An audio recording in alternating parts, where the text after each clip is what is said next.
Hello and welcome. I am Mixelite, and this is my channel, and today we're going to talk about the power of the evil eye. You've seen it. You might not have known what it was, it might not have registered to you, but usually it's a round blue glass bead with a round dot in the middle symbolizing an eye. It comes on red string mostly.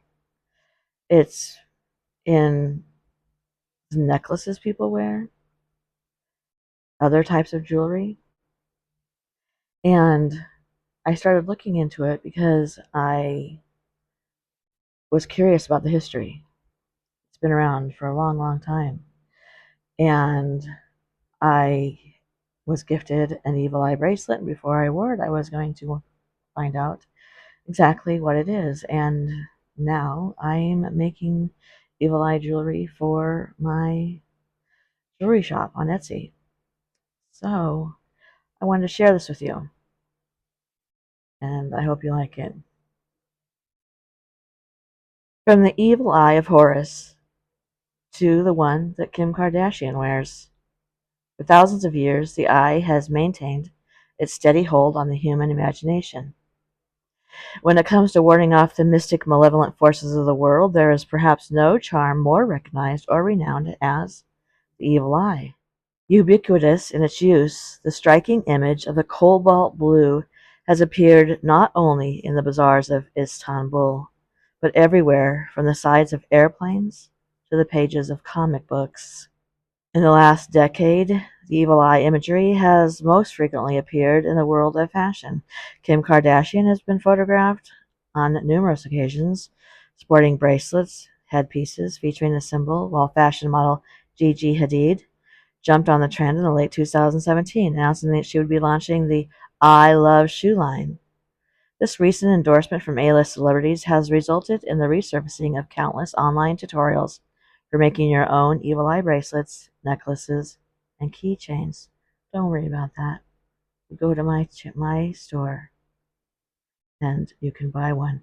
It's different, not like the ones everyone else has. These are original. Though all this attention would suggest the evil eye is seeing a sudden surge in popularity, the truth is that for thousands of years the symbol has maintained its steady hold on the human imagination. First, to understand the origins of the evil eye, one must first understand the distinction between the amulet and the evil eye itself. Though often dubbed as the evil eye, the ocular amulet is actually the charm meant to ward off the true evil eye, a curse transmitted through a malicious glare, usually one inspired by envy. Though the amulet, which is often referred to as a nazar, has existed in various permutations for thousands of years, the curse which it repels is far older and more difficult to trace. You see, in essence, the curse of the evil eye is not a complicated concept. It stems from the belief that someone who achieves great success or recognition also attracts the envy of those around them. That envy, in turn, manifests itself as a curse that will undo their good fortune. The concept is well captured in Heliodorus of Amisa in the ancient Greek romance Aethiopica, in which he writes, "When one looks at what is excellent with the envious eye, he fills the surrounding atmosphere with a pernicious quality, and transmits his own envenomed exhalations into whatever is nearest to him." This belief in this curse spans cultures as well as generations. To date, one of the most exhaustive compilations of legends regarding the evil eye is Frederick Thomas Elworthy's The Evil Eye, the classic account of an ancient superstition. Elworthy explores instances of the symbol in a number of cultures, from the petrifying gaze of Greek gorgons and to Irish folk tales of men able to bewitch horses with a single stare.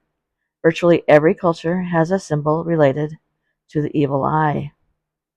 The eye symbol is so deeply embedded in culture that, in spite of its potentially pagan connotations, it even finds a place within the religious texts, including the Bible and the Quran. An eye for an eye. Belief in the evil eye has transcended mere superstition, with a number of celebrated thinkers attesting to its veracity. One of the most notable examples was the Greek philosopher Plutarch, who in his Symposiacs suggested a scientific explanation that the human eye had the power of releasing invisible rays of energy that were in some cases potent enough to kill children and small animals.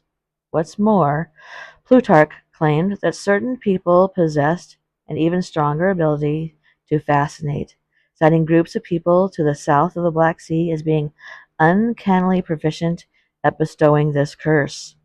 More often than not, those said to be most adept at delivering the curse are blue-eyed, likely due to the fact that it is a genetic rarity in the Mediterranean Sea. Though the theory that some possess a more potent glare capable of inflicting harm is quite common in the lore of the evil eye, not all correlate the power with an inherent evil will. Some cultures view the ability to bestow the curse as an unfortunate burden, making itself a curse.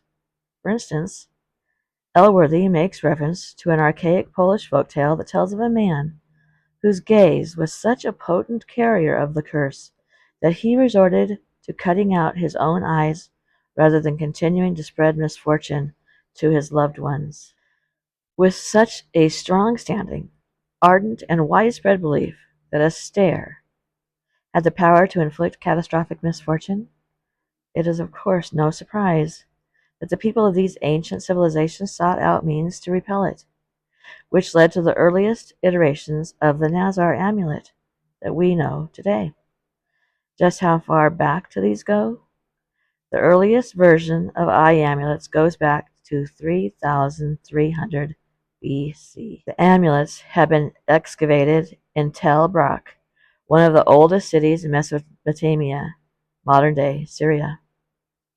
They were in the form of some abstract alabaster idols made with incised eyes. While the alabaster idols of Tel Brak seem to be one of the oldest eye amulets discovered, they are a far cry from the typical blue glass we now today know is common, the earliest iterations of which didn't begin appearing in the Mediterranean until around 1500 BCE. How were these early prototypes of Tel Brak distilled in the more modern versions? Well, the glass beads of the Aegean Islands and Asia Minor were directly dependent upon improvements in glass production. As for the color blue, it definitely first comes from Egyptian glazed mud, which contains a high percentage of oxides. The copper and cobalt have the blue color when baked. Then there are some references to several blue eye of Horus pendants excavated in Egypt, asserting that those could in a way be seen as the most influential predecessor of the modern Nazar. Early Turkic tribes held a strong fascination with this shade of blue because of its connections with their sky deity Tengri, and likely co-opted the use of cobalt and copper as a result of this. The blue eye beads underwent a widespread circulation in the region, being used by the Phoenicians, Assyrians, Greeks, Romans, and perhaps most famously the Ottomans, though their usage was most concentrated in the Mediterranean and the Levant. Through means of trade and of empires, the blue-eyed beads began to find their way to all different corners of the globe. What's most fascinating about the evil eye isn't its mere longevity, but the fact that its usage has deviated very little over the course of millennia. We're still affixing the evil eye to the sides of our airplanes the same way that the Egyptians painted the eye on the prows of their ships to ensure a safe passage. It's still a tradition in Turkey to bring an evil eye token to a newborn baby, echoing the belief that young children are often the most susceptible to the curse. And what is interesting is that the eye's history is so far reaching and intertwines with so many different people, so many different religions, so many reasons that the modern users of the evil eye do in fact still hold a connection to it in terms of heritage. People who wear the evil eye to this day understand that it's to repulse evil intentions, which has appeared to always be the intention of this evil eye. Although the symbol may have the ability to transcend boundaries, be they cultural or geographical or religious, it may be worth considering its meaning beyond a mere trinket or a fashion statement. The evil eye is a remnant from the very dawn of civilization, harking back to some humanity's most enduring and profound beliefs. To wear an amulet flippantly without such knowledge might not only render its protectiveness useless, but incur an even more potent curse.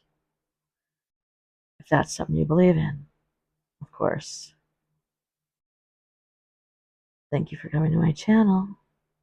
I'm going to put the link to my Etsy store for my jewelry. There's even some jewelry on there that men can wear. So take a look. Good night.